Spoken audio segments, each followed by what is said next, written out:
Just I know there's always that kind of excitement level before a fight, but a fight like this with a guy that you've been in there with that you know is going to put you through those car crashes that you're used to, what's the feeling like ahead of that? Yeah, I feel good, man. It's always nice to be back in the main event under the spotlight. I missed it, so I'm excited to be back here and excited to perform again. It's what I love to do. Is there any different mindset? Because I'm sure there's certain matchups that you go, I bet I could go dominate that guy. This doesn't look like a fight where either guy's going to be able to dominate, right? Like it's going to be a war, and that's what everybody's excited about. Is that a different feel? Every fight you prepare for is the reason why we're such big fans of this sport is because it's so anything, anytime. Any shot, one shot's all it takes. And yeah, this guy is dangerous. And usually, I've accepted that this is a 50-50 fight in my mind, and with the with the chance at retribution, it's been driving me every day to work harder. The BMF title, kind of become a loved thing. It's fun. Does it feel like, because you've been in championship matchups, does it have the same feel as a true championship matchup, or is it just kind of a fun aspect? I think this fight gives you that feel without anything on the line. But yeah, for the legacy, it's huge. We first is championship belts, and second is legacy. That's why we fight. Third might be money, but those first two things are very important. And we're all trying to create a legacy that's going to live on well past our time, and that's been my goal from day one. I think a lot of people look at it as a 50-50 fight the same way you do. A lot's being made about the elevation, the fact that you train in elevation, live in elevation. Do you feel that matters when you get in there? I think it's going to help with the confidence a little bit, but at the end of the day, tired is tired, and it's going to suck. And we've both been, preparing mentally to push through that, and that's part of the game. Last thing for me, everybody's looking forward to this fight. Every time you get in there, it could be a fight of the year. Are you looking at this also as a number one contender fight? We know we've got a championship matchup in a few months. Are you thinking about that? Yeah, absolutely. I think this is number 2 versus number 3. Number 1's fighting the champion in October, and then, we're going to fight the winner of that, the winner of this fight.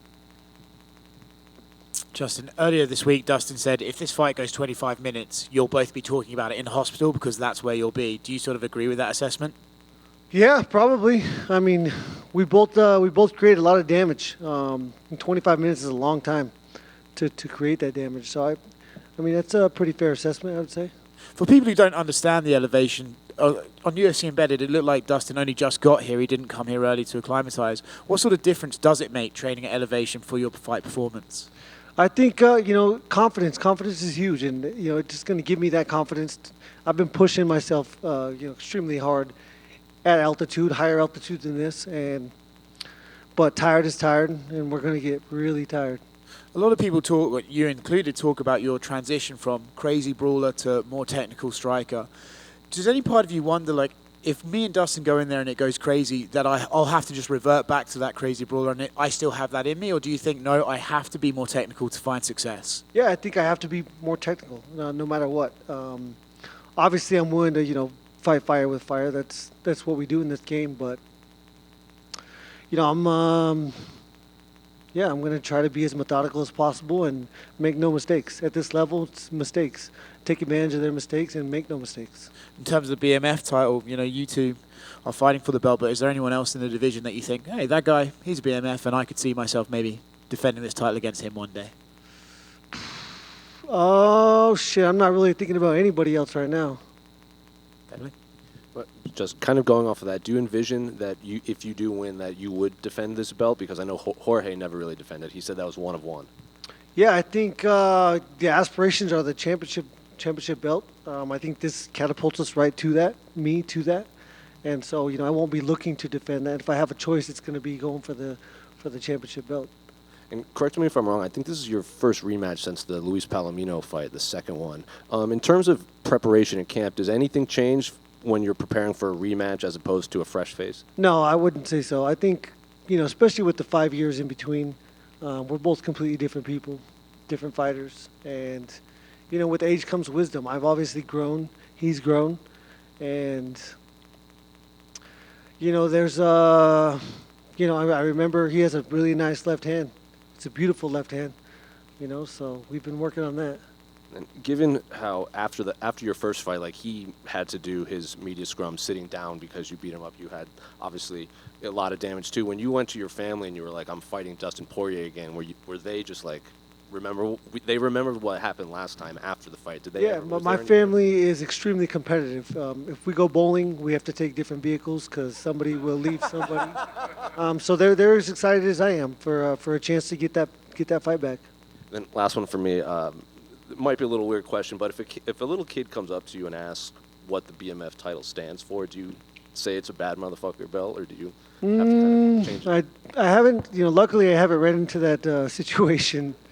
I'm not sure what I would say. I think, I think I would probably describe it as a championship belt to a kid. Justin, right here. It seems like the plan is to have Jorge Masvidal wrap the belt around the winner here, but he's a teammate of Dustin. He says he thinks Dustin is going to win. Do you even want him to do that if you win this fight? Yeah, I want to make him do it. Yeah, that'd be nice. Make the moment sweeter for you. Yep. Who do you think? I know he'll hate it, so I'll love it that much more. Who do you think wins between Islam and Charles when they fight later this year? I mean, you'd be a fool to say Charles. We saw the last fight, and so if you're gonna bet money, granted you're not gonna get good odds on that money, but yeah, I would say Islam. I would prefer Charles because I want to get that fight back as well. Thank you. Hey Justin, I don't know if you saw this stat, but it's kind of a wild one. Like since your last fight, Yeah, the exact same. yeah, isn't that just a weird? When you Yeah. saw that, did you trip out? I mean, we both fight the best, and we've both continued to do that. Both continue to prove ourselves, and so I mean, with that loss, the trajectory was different, but ultimately the destination's always the same. We've both been fighting for a championship belt this entire time. Thanks, man. Justin Red over here. Last year, you talked about meeting 920 Salt Lake City fans over the course of 3.5 hours outside of the Delta Center, now as the Vivint Arena back then. And so, was there any sort of a reaction to the fact that you get to fight in front of a bunch of people who you got to meet last year? And was there any reaction for you to come back here or anything like that? I mean, these people love fighting. The show last year was fantastic. They showed out. But I'm going to give them a better show than they got last time. Me and Dustin, I got the perfect training partner, perfect dance partner. I mean, but I love fighting for people. That's what I'm a performer. I love to show off, and these people are going to appreciate it. So I love that. Actually, one follow-up. Obviously, your former opponent Tony Ferguson's fighting on this fight card. What do you think of his career? Obviously, since he fought you, it's been down. But do you think he took so much damage in that fight that it ruined his career? No, I don't think. For one, I think he's crazy enough for that not even to be a possibility. I think we play a rough game, and it's so unforgiving. I think he won the first round against Michael Chandler. I think he dropped him, and it's just it's a battle of confidence, battle of believing in yourself, and there's no doubt that something like that takes that away from you, and you have to work hard to get it back. But he's a fighter through and through. I got nothing but respect for him, and I'm just hope that all of us have people that love us enough that are willing to have that conversation, and that he's willing to listen, or I'm willing to listen, or any fighter is willing to listen when that conversation is to be had. Do you think he's at that point where it's time to hang it up, or? I mean, we're all on a timeline, There's a beginning and end, and none of us in our mid-30s are towards the beginning. There's no doubt about it. Thanks, man.